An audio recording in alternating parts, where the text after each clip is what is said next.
there. My computer has been down at work, and so I've been reading some books, and if I happen to forget the books, I read the Bible. We have 2 Bibles right up front, and so I'll read that in my spare time. And it's amazing at what distance people can recognize the Bible. Oh, you're reading the Bible? Oh, that's good, Barb. That's good. You don't know how many people have told me it's really good that I'm reading the Bible. One girl came up and I mentioned to her how often in the Bible it talks about hand washing.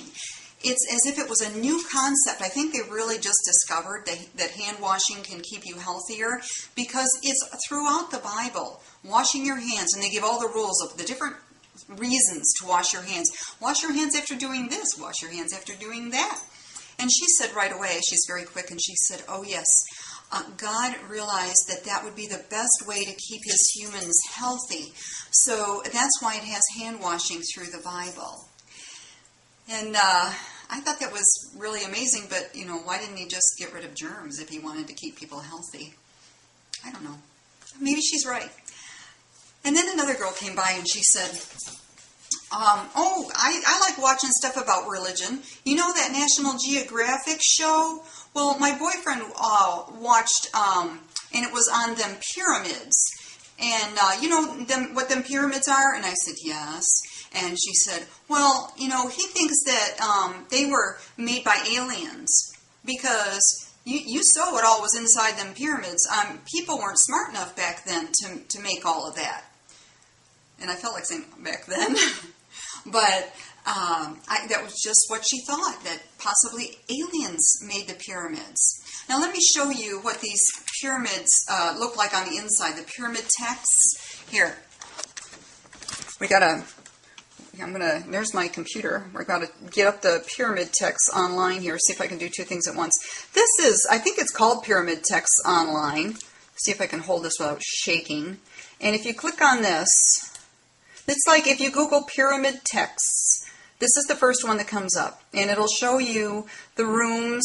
And then if you click on those, it brings up something else. Let's go down here. Complete English translation. You can click on that and you can get what's on the walls and all the different, like these are the words that are actually on the walls translated, and it goes on and on, all the utterances. So that's pretty cool. Now let's go back. I'm going back 1.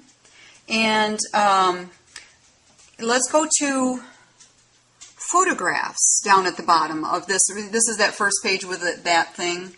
Let's go to photographs. Now this shows the pyramid texts, what they actually, here we go. Here we go. I don't know if you can see this. This is like, these are like chambers, and that one may have had it might be like a casket or something. And here's, if you look at these, this is the walls and the ceilings of these rooms are just covered with their language. They're incredible for way back when. Here's one that shows it with a little more color and stain and all of that. But just incredible. And then from the outside, it looks more like this. It's more like kind of like a ruins type. So I guess the aliens knew that ancient language and just did the walls so that all the people there would understand it.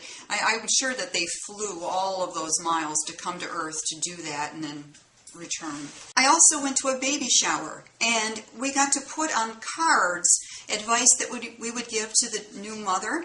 And so, of course, I filled up with my card with good children's books, advice that I thought was good, that would be useful. And it just surprised me. All the other cards were like, make sure God is in his life, make sure he's raised in a Christian home. I mean, these were separate cards from separate people. And somebody actually said, make sure that the child is raised to know Christ so that he knows there's something better than this life. I didn't think people really thought that way about this world. It just amazed me that that's what they would write on a card.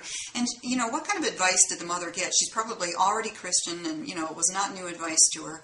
So, it just bothers me. Anyway, I started wondering, after reading this Bible and all, why didn't God just get a blimp or an airplane and have one of those big things on the back, you know, like God or Jesus is Lord, or, you know, you better follow Jesus or you're going to go to hell, and just, you know, send the airplane all the way around the world, or send the blimp all the way around the world?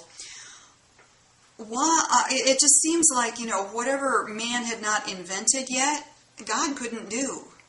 I don't know if you've ever noticed that, but, you know, his miracles and everything always seem to be somewhere within the realm of what could possibly happen in that culture in that time. So, anyway, I was online the other day also on a controversial site. Now, this is Acharia S. I think that's how you would pronounce her name. And right now she's posting a lot about Muslim extremists, because I think she's going to do a book on Muslim extremists and that kind of religion and all, and the violence and all. And some moderate Muslim got on, and he was trying to tell her that, you know, it's really the religion of peace and love and all of that, and he kept calling her sister and all of this, and he kept saying that, you know, it was really, really very peaceful, but at some point it came out. He said, oh yes, the word beating really is there. It officially is there. But, you know, we don't really beat our wives. I mean, we don't slap them about the face. We just gently hit them. Just gently. It's like hitting them with toothbrushes. And now, I mean, every time I think about any kind of Muslim violence, I swear I'm going to picture a toothbrush. You know, somebody hitting somebody with a toothbrush. But he thought it was a great explanation, and like, oh, this is just fine, hitting your wife with something gentle. It just amazed me that that was, you know, to him that was acceptable, and the inequality between the men and the women, that's just acceptable. It's the way it is, and we're the religion of peace and love. So that was another kind of funny thing. And I think I'll end today. These are just odds and ends, in case you couldn't tell. I'm going to end today with another website. Let's see, here we go. This one here, this is on Wattpad, and I typed in Kevin Hanlon. Since that computer thing wasn't working too well, I thought it'd come back to me to end this video. But anyway, you can also find him on Facebook, Through the Eyes of an Atheist, and it's just all of the chapters of the Bible that he is writing. He is not done yet, but he'll make it very amusing, very short, and that way you can kind of learn the Bible, what happened, but in a fun, entertaining way with his take on it.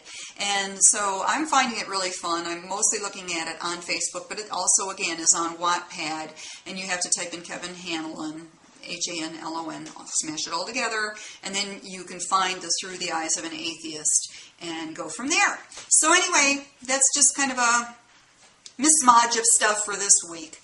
Bye.